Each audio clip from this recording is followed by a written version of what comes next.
What's going on, guys? Happy championship week. Anybody? No juice back here? I'm the only one? No, but just so excited for our players. On pins and needles through Saturday night into Sunday morning. Just so proud of our team and what they've been able to accomplish the past 2 weeks to find a way to get into this championship game and have a shot to go play for a championship and bring this trophy back to Boise, Idaho. So hats off to our players, our staff, and just so excited that we're back. Did you get the chance to share the news with the team? I didn't from a timing standpoint, so we were just able to send it out. We were able to text our whole team prior to coming out and then send the media post. We didn't get with our teams a little bit later yesterday. What was their reaction to making the championship game? Oh, they're so fired up. I mean, all Saturday, our players are calling me and text me like, Coach, talk to me again about these computer rankings. You're like, what's exactly going on here? They're a little bit confused with kind of how some of it goes down, which I get. And so they were same as me, ready and hanging on every tweet, everything that came out about, the potential of the game and what was happening. So I know when it came out, I think around 9 o'clock yesterday, our team was fired up and ready. And what was the energy like in practice this morning? Oh, so we don't practice on Mondays.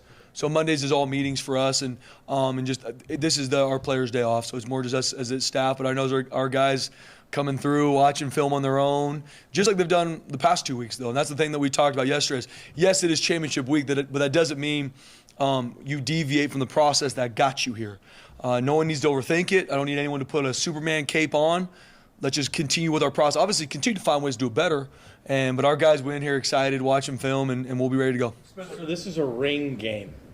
How aware is the group of that? You get a ring if you win it. Oh, it's big time. I mean, our senior class has been through so much, John, and especially 2.5, 3 weeks ago, no idea what the future held, no idea if there was anything after the end of the season. And now you put your head down and work, and you do it together. And we're about to play in a championship game on Saturday. They're very aware of what that means, very aware of the fact that we haven't won a championship since 2019. Played in it last year, didn't win it, and so I told my guys it was awesome playing in it. Nobody cares.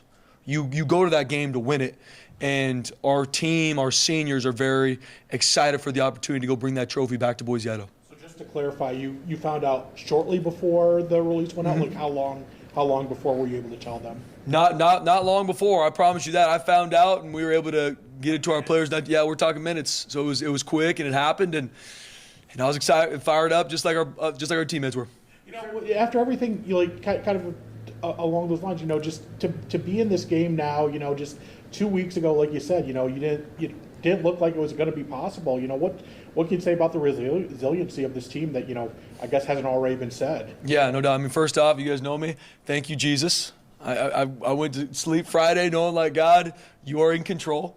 But just the resiliency of our team, not only on the field, but more importantly off the field, with the amount of things that have pulled at our team and could have easily been reasons for us to fray and for people to go their separate ways. This team has not done that. And that is a testament, once again, to our players and to this staff.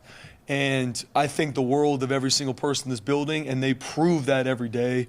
And so that's where, when getting the news that we're playing in a championship game, my heart was filled with joy because of what these players deserve it. This staff deserves this opportunity, and we're excited for it. How much fun is it just kind of lean into all this? I mean, there are some coaches that really lean on the control what we can control, but it seems like everybody's just kind of embracing like the pretty cool moment right now in the last couple of weeks. No doubt. It's an awesome opportunity with our players for this community, Jay, and especially when you look back and see, like I said a couple weeks ago, when things didn't feel like this, when there was a lot of different feelings around the Boise State football program, and now playing in a championship, these seniors that have done so much for this place, so much for me, now get an opportunity to go bring this trophy back home. It just brings my heart so much joy. And so soaking up the moment, obviously, as you're working your tail off to prepare, because obviously, I know we'll get to it here in a second, UNLV is a phenomenal opponent. They deserve to be in this game, and we know they'll be ready for us as well. But just taking a moment even yesterday with our team to, just thank them for the work they put in. And then also understand, hey, guys, I asked you for 2 weeks. You handled business those 2 weeks, and now we got another one. You deserve it. So now let's make this our best week, and our team's excited to do that. Spencer, when you look at film the last 2 weeks, specifically when it comes to X's and O's football, where do you see this football team different? Mike, I'd say the biggest thing is that there's obviously some schematic stuff that we've been able to tweak, some techniques we've been able to focus on, but our team's playing fast right now. Once again, testament to them.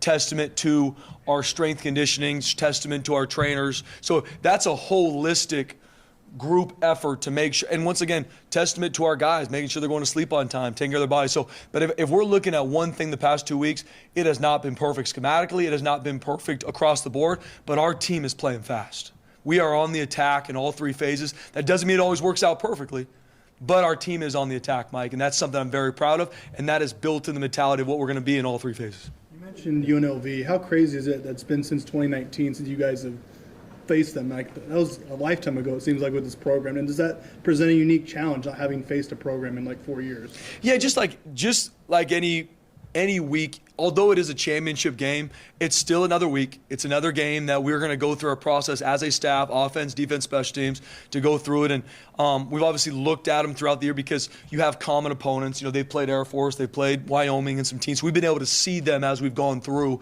So aware of who they are offensively, defensively, and special teams. But obviously playing a team for the first time with a new staff that's done obviously a phenomenal job in all three phases. They have weapons across the board to be able to exploit you. It's one of those things that we're very excited for the challenge. So is our team. You work your tail off for 12 games to get an opportunity to play in a championship. Our team has done that. They deserve it. And we know UNLV feels the same, so can't wait for Saturday afternoon. Sure, you look at last season, and I think the San Diego State game was a turning point, right? Taylor's first start, Cutter's first game as interim OC. You guys rolled from that point. This year, you're 4-5 after the loss to Fresno State, but you guys have won 3 in a row. Can you pinpoint a turning point in this season right now?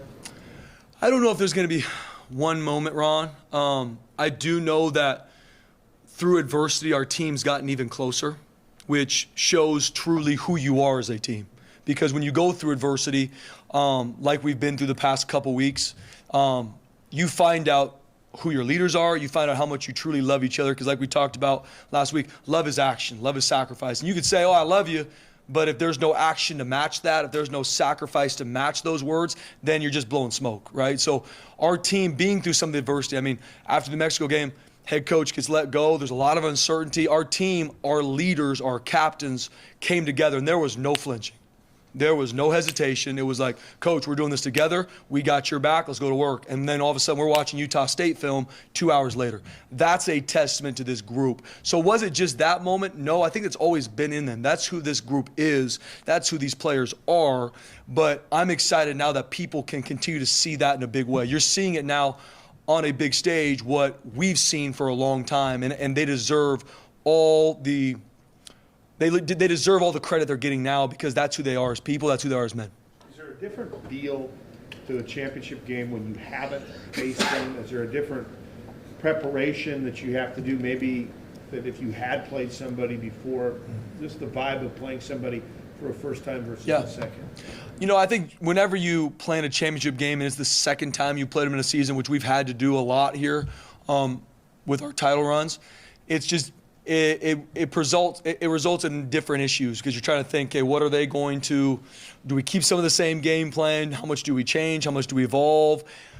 When you play someone for the first time in a championship game, like we talked about, it's 1 week. This is what we got. This is the preparation we have. Obviously, as coaches, we've been able to do some background work into it, but at the end of the day, we got 1 week. And we're going to work our tail off to have the best plan for our players.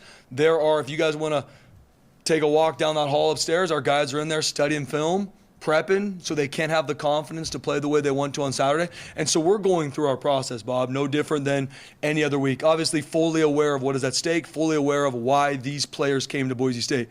You come to Boise State to win championships, and them being able to have that opportunity this Saturday absolutely fires me up. They deserve it. And so playing someone for the first time this year, regardless, it's this week, and this is what we're focused on. It's championship week.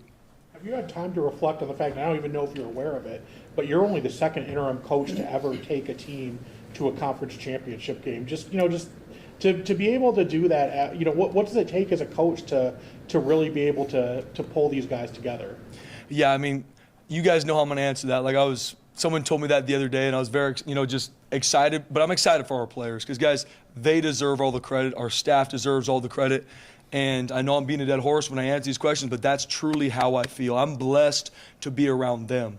And like we talked on Friday after the game, I was crying almost the entire time going through senior night when the seniors were walking the field because of how much they've impacted me. So when I'm able to see them win these games, I'm able to see them earn the right to play in a championship, that's right where my heart goes, because that's why I do this. That's why I coach, is for them, to impact them. And so proud of them and our staff. They deserve a shot to win a championship. And we're going to go down there and work our tail off to handle business. So that's right where my mind goes.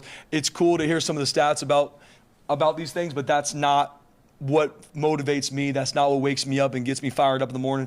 It's about these players, it's about these kids, and it's about bringing that trophy back to Bronco Nation.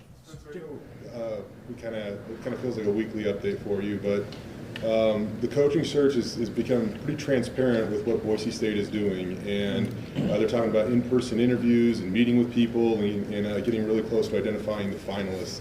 I'm just curious, is there any update on your status as you continue to pursue this vacancy, obviously? Yeah, Jay, me and the leadership, Jeremiah, we had a really good conversation yesterday and went through a lot of the process together yesterday.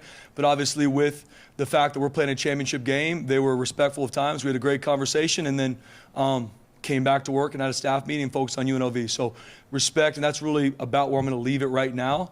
But we had a great conversation yesterday with them, together on about myself and the vision for this program, if that's where they want to go with. And then I came back and led this team. So that's where we're at. Was that a formal interview then? Would you call that an interview, Spencer? Yeah, it was. Okay. No, it was. Yeah, like I said, I'll be open with you guys that it was. And at the end of the day, that's where we left it, and I'm excited for this week. What is your vision? And, I mean, not that you need to share what you said yesterday, but what is your vision for this program? Yeah, Mike, I really want to focus on the fact that this week is about our players winning a championship. It's about this team and their pursuit for everything they've been through to go win a championship. So Mike, I promise you guys we will get to that. God's works in mysterious ways. If this is where this goes, I trust him, and I'm fired up for the opportunity. But this week is about our players. This week is about them winning a championship, and whatever happens after that, I'll be very excited to have a lot of those conversations with you guys. Lots of coaches are leaving right now, and you see the residual effect of that. A lot of players going into the transfer portal. Indiana's lost 9 in the first 24 hours. Since this change has happened, you've lost 0. As a matter of fact, you picked up 1, the punter from San Diego State. So, going behind the scenes, how much of that is happening organically, and how much are you trying to be proactive to make sure that this is happening? I think a little bit of both, Mike, because at the end of the day, how we take care of and treat our players, motivate them, obviously hold them to a high standard. But when you hold someone to a high standard, if they know they're developing and becoming the best version of themselves, they want to show up every day. Although it's hard, they know it's helping them, so they're going to stay put, they're going to do it, and they're going to do it together. And that's the biggest thing we focus on. Instead of, so it's both. We're trying to be proactive with our guys, but every single day we're building into them. We're holding them to a high standard, but then they're seeing themselves get better. They're seeing themselves make more plays on the field. They're seeing themselves grow not only as a football player, but as a man. And so they want to be a part of that. Yes, there's a lot of uncertainty. There's a lot of conversations that I have to be proactive with our team when they're asking, Coach, what's going on with the head coach search? What's going on with blah, blah, blah. And I'll tell them exactly the same thing I tell you guys. Guys, right now, no decision's been made. Our focus is UNLV. Our focus is whatever it is. And what I'm extremely proud of is them being able to keep that focus here, because you better believe, Mike, these guys are getting pulled at in a ton of directions. If it's not only their family, their high school coach, other coach, that is the reality, because of the fact that this is where we're at. Especially a lot of our players that have played a lot. That's just the reality of college football. And so them being able to push away the outside noise, focus on the here and now, I'm so proud of our players doing that. And so from our coaches to our players to our leadership, proactive in the fact that we're coaching them hard, we're holding the high standard, but we're having a smile on our face, because you can do that. That's the way it should be when you're working your tail off to do something great together. And these players want to be a part of that. And so nobody leaving is a testament to them. One more quick follow-up on the coaching search. Do you have any plans to meet anybody else this week, or is it 100% Vegas on Saturday? It's 100% Vegas on Saturday. No other plans, not one bit. What about UNLV? As you watch them, I'm sure you're going to delve in a lot more. Yeah. But what sticks out? Why are they here? What do they do best? I mean, guys, they are very balanced in all three phases. They do a great job. Obviously, they're getting a lot of pub of what they've done offensively, and they deserve it. I mean, they're the number one offense in our conference in almost all offensive categories. They deserve that. They've got a talented young quarterback. They got a bunch of tailbacks. They got a receiver that I think is one of the leading receivers in the entire country. And then special teams wise, they will be on the attack. I mean, they got a dynamic punt returner that's also one of their best receivers, number 21. So he's going to be an issue that we got to make sure we're dealing with on two of those phases. And then defensively, you talk about a defense that is on the attack. I mean, they create takeaways. They're creating a lot of different looks pre and post snap. So from different stems to different pressures, coming in and out of 3 and 4 down structures. Obviously, Coach Odom's done it at a high level for a long time, and their defense plays with a chip on their shoulder. And I respect how they play defensively. So across the board, they're going to find ways to attack you. And they're in this game for a reason. And they've only had one loss at home, and it was last weekend. And so we know it's going to be a tough place, a tough environment, but we know Bronco Nation's going to travel well and be there as well, and so we're fired up for the opportunity. Gatorade bass, crowd surfing. I mean, it seems this program just means the world to you, and if you got it, it'd probably be the highlight of your life. How much fun have you been having these last couple weeks, Spencer? Guys, I've had an absolute blast. And like I said, I don't say that, and not just because we've won these games. And obviously that's a big part. I'm not going to be crazy and tell you it's not. But being able to be around these young men, be around the staff, and help lead them to continue to work their tail off to accomplish something like I believe we're going to, it just brings me so much joy. And once again, I thank Jesus every day for the opportunity to be here, to be around these players, and just to have an opportunity to impact them. And more than anything, an opportunity for them to impact me. Because I promise you, it is 12:15 in Boise, Idaho, and there's going to be 2 or 3 players that impact me again coming through the halls at some point today, because that's how it happens every single day. Tomorrow when we practice, when I see their smile on their face when they walk in and they're excited to go out to practice and work their tail off to go win a championship, it touches my heart every time.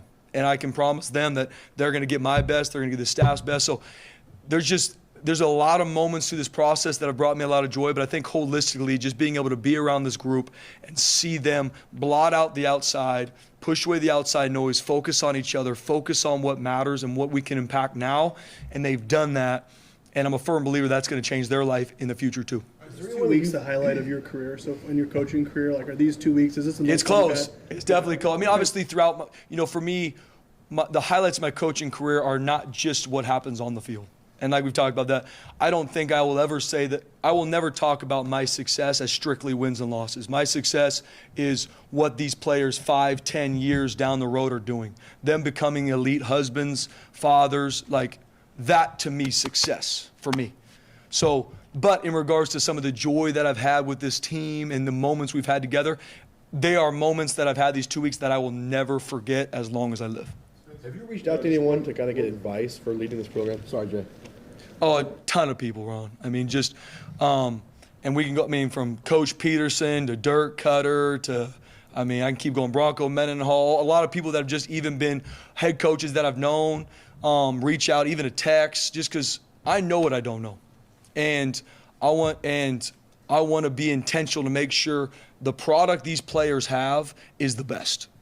And how we're leading them, how we're doing it, I want it to be on the cutting edge. I want to be on the attack. And I want to make sure that I'm reaching out to everybody I can find to make sure we're doing it the right way. And I see it, I'm a firm believer. I want to be that way until the Lord puts me 6 feet under.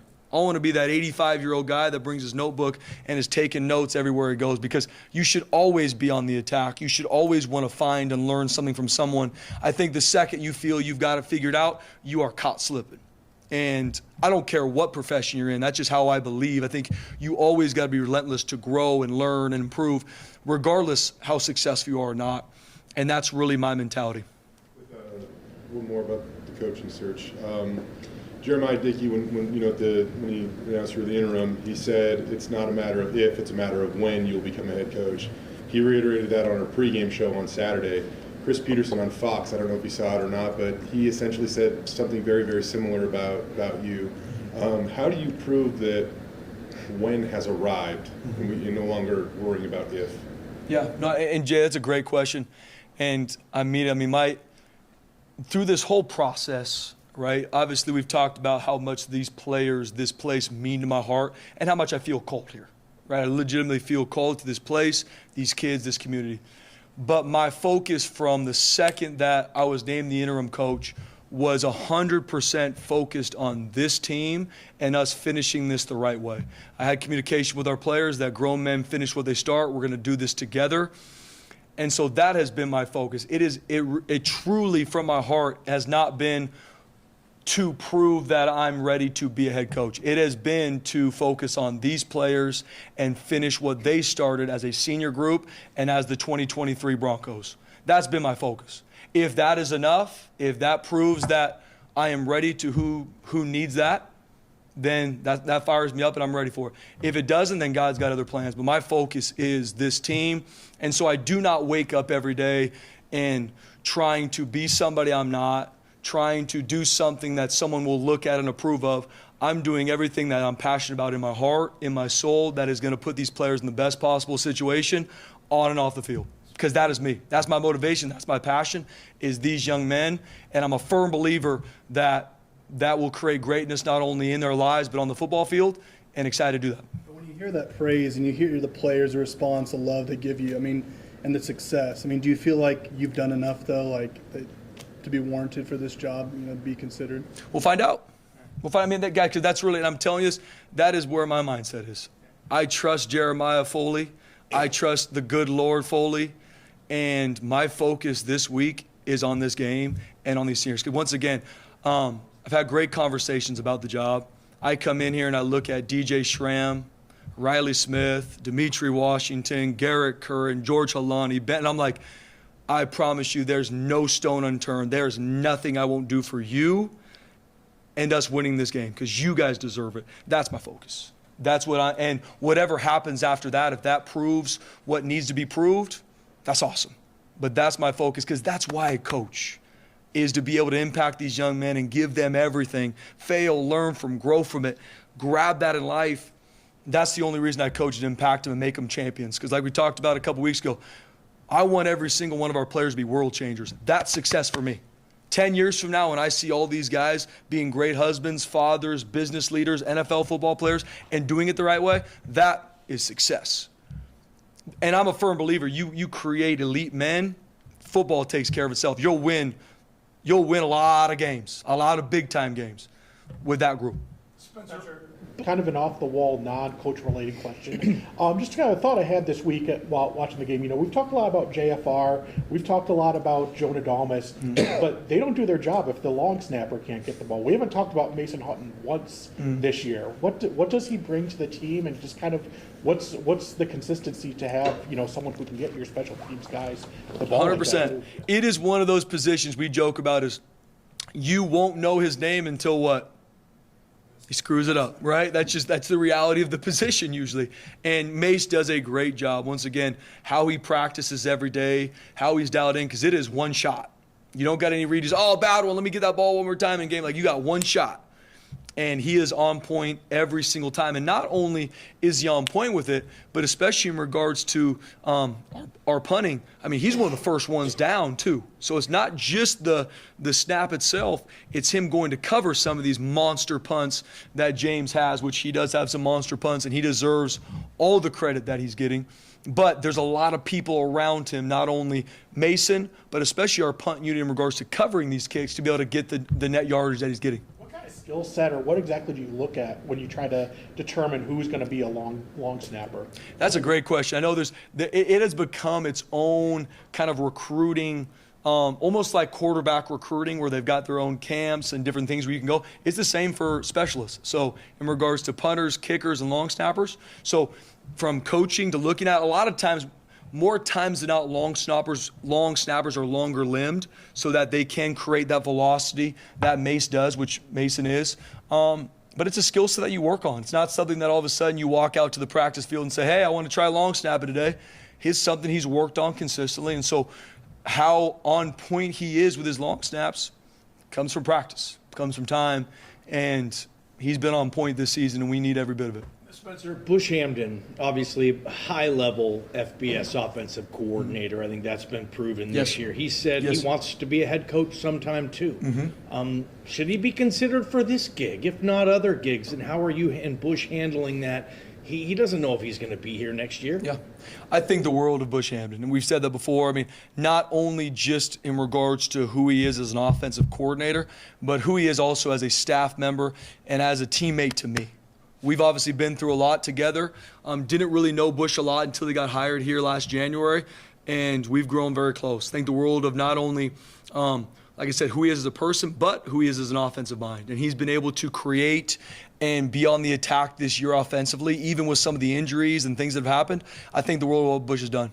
And whatever that turns out to be for Bush, head coach here, somewhere else, I support and think the world of Bush Hamden and always will.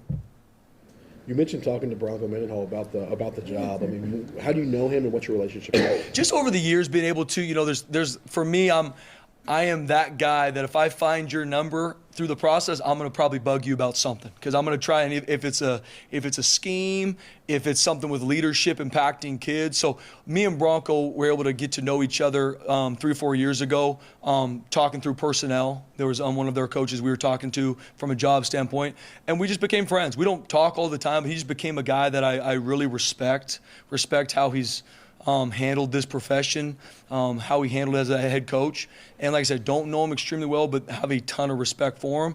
And so it's always been a great resource for me in regards just to picking his brain about leadership and coaching and just how to handle some certain situations. You mentioned the list of coaches that you turned to for advice. Was there a common thread in the advice they gave you? The common thread was, Spencer, be yourself. That would be the common thread. Be yourself. Spencer, we know you, your passion, your love for these kids, your energy, be you. Never change for anybody, be you. That would be there would be other things in it, but the common thread was that, Spencer, never change, be you. You mentioned UNLV's offense, but you hadn't really talked about the defense yet, but what did you maybe see that, especially after that San Jose game where they give a lot of yards on the ground, you have great running backs, like what kind of things do you see from their defense? Yeah, so defensively, like I was talking about earlier, is they're able to create a lot of confusion with their front. So they'll base a lot out of a 3-down look, but they've got a couple linebackers, like number 7 in particular, makes tackles all over the football field. He'll make tackles in the wind back in the C gap. They might blitz him through one of the A's or B's. So I respect how they show you one picture and then post-snap able to change it quickly. They've got some good DBs that can cover, but I like their mentality they play with. They play with an attack mindset. They got some good max drops, but then, like I said, they've got no problem coming and getting you as well, and they've got the DBs to cover. So, but obviously we saw what San Jose State was able to do, and just like anything defensively, I know they're going to find ways to get those maybe misfits or things fixed. So we know they'll be ready. How impressed have you been with the growth of Andrew Simpson this season? I mean, he's playing in a cast. He seems like he makes a big impact in every play, and he's got the leadership. It seems like not too many sophomores can do what he can do.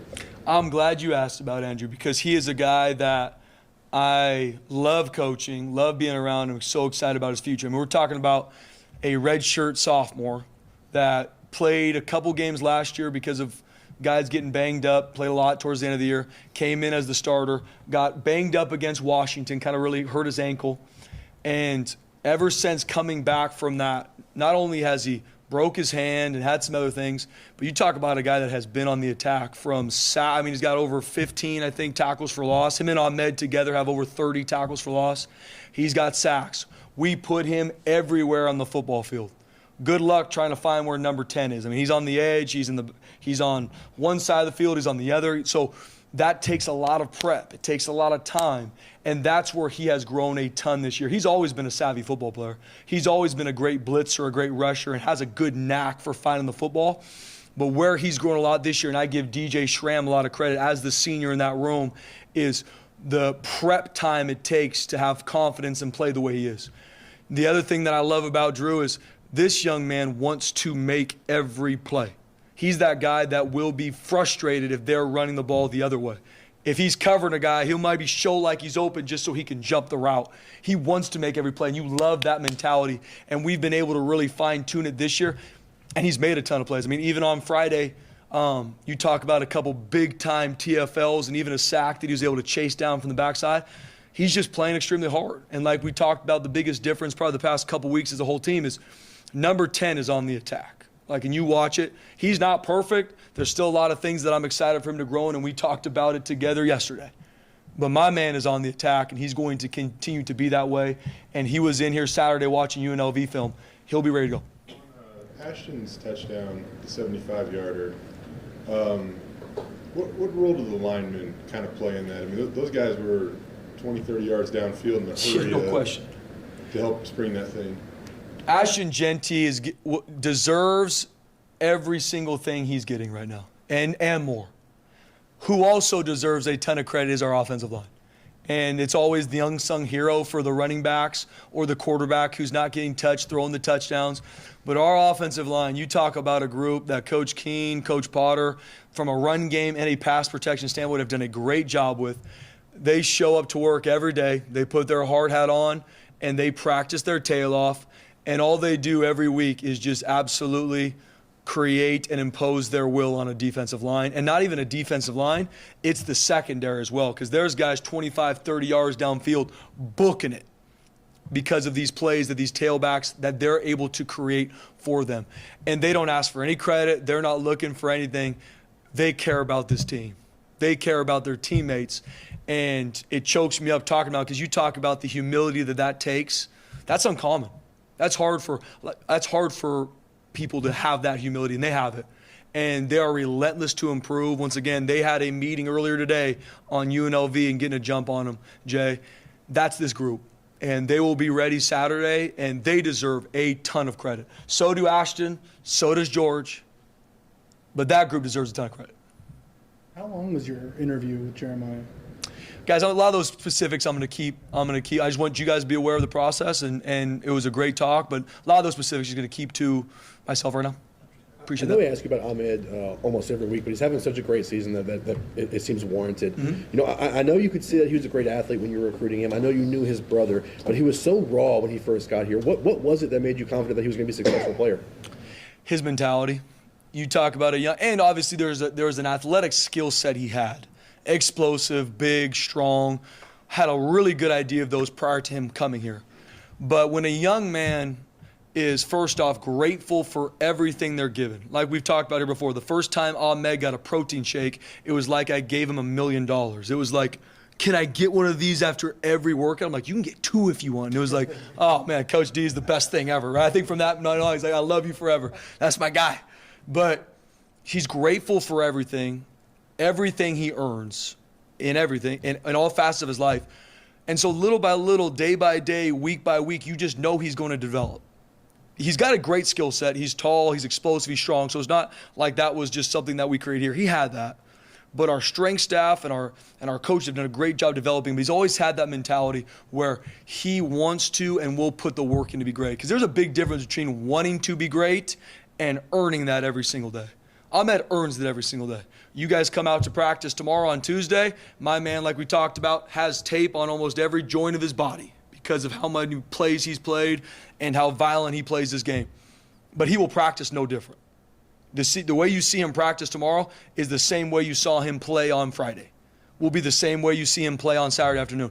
He deserves all the recognition, and Mohamed's best football is in front of him. I think he's one of the best defensive players in the entire conference, if not on the West Coast. Seems like he's improved so much from the start of the season till now. Mm-hmm. If I'm somebody looking at him from the other team's side, what would I look at and see the biggest difference between, say, week 12 to week 1? I think just the consistency from him. To start this season, there was maybe 1 or 2 plays in a game that you would see him kind of jump out at you. He's always played has always played with a relentless motor, been on the attack. But there's been some times early in the season where some of the big-time plays you're seeing consistently was not showing up as much. Now, they're showing up almost every drive. Because if you don't find a way to deal with him, he's going to create a negative play for you, pass or run. And that's when you know you're operating at a high level as a defensive end. When they have to have an answer for him. And whatever that is, it looks different from the team we play, but UNLV is going to have to find an answer for him because of what he has proven to do consistently. And Ahmed deserves that.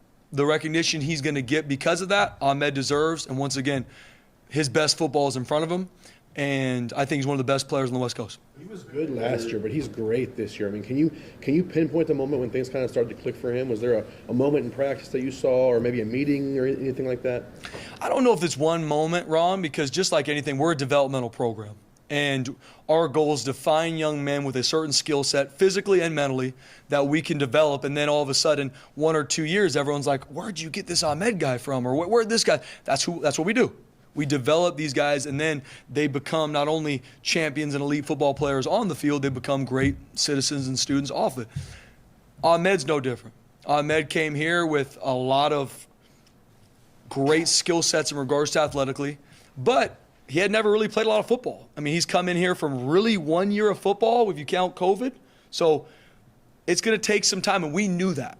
We knew, though, that the sky was the limit for him because he's going to be the first one here in the building every day, one of the last one to leave. He's always going to have a smile on his face no matter what, and he was going to develop consistently. That looks different for everybody. Sometimes it might take a year, sometimes it might take 2 years, but every player in this entire building is developing. Every coach in this building, me included, is developing. That's what we work our tail off to do every single day, every week.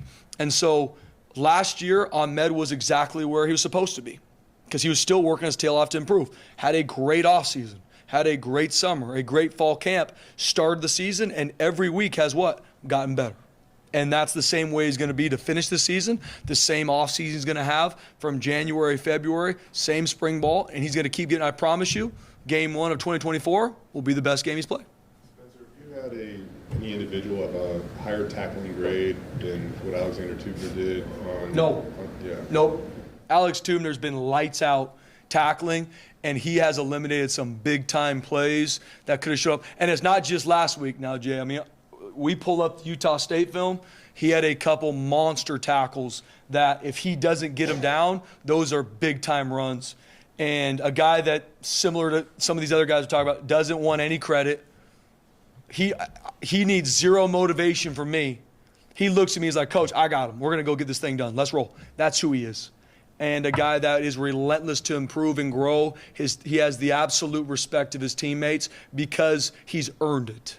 Not because he's talked about it, because he's earned it. And then he goes out in the field and proves it every single day. Had some big-time tackles on Friday, Jay, and we needed every single one of those. And we're going to need even more of them on Saturday coming up.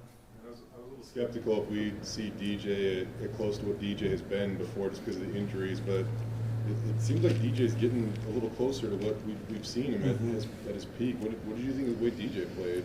DJ had his best game this season, especially since being injured. His best game this season Friday.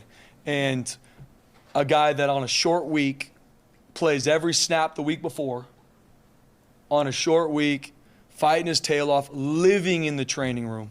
You guys think I'm joking here. He might have a sleeping bag in there because of how much he cares about this place and wants to be healthy, and goes out and does what he does on Friday because he loves his teammates. And him in particular was a guy that when we were going through the senior day, like I almost couldn't even look at him just because how much he's given to me, how much he's given to his teammates.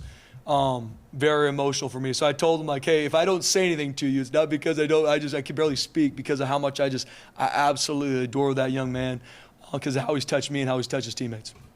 Spencer, James Ferguson Reynolds, he might find out if he gets to go to the award show, if you would accompany him, how the situation would work. Oh, yeah. Also, maybe Ashton Genty is going to get Mountain West Player of the Year, offensive tomorrow. Just all that stuff going on. Just your thoughts. I'm sure you're excited about your guys. Oh, so our guys deserve every bit of it. Once again, like we talked about to start, there was a lot of reasons for our team to become frayed, for people to start looking for the door. Nobody in this building did that.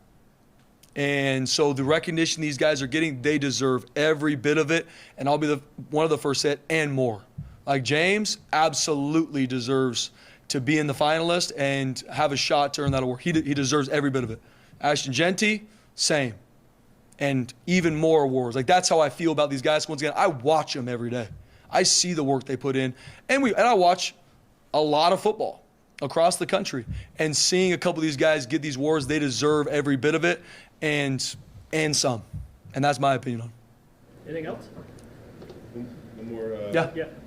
Jaden Virgin, blast from the past, like might be just because he rocks his old college number, but physique-wise and stuff, he reminds me almost of like a young Tyrone Crawford a little bit there too. Is that an okay comp, bad comp, and what continues for him to show up on the film each and every week? I think it's a close one, Jay. I really do agree with you, but same, a redshirt freshman that maybe not from a production standpoint that you would look at on a stat sheet, but played his best game on Friday, Jaden Virgin. Wasn't maybe the TFLs or the sacks that he's gotten prior, but what we asked him to do defensively, what we asked him to do as a team, he worked his tail off to do that. And there was a lot of situations against a triple option attack where that is not easy.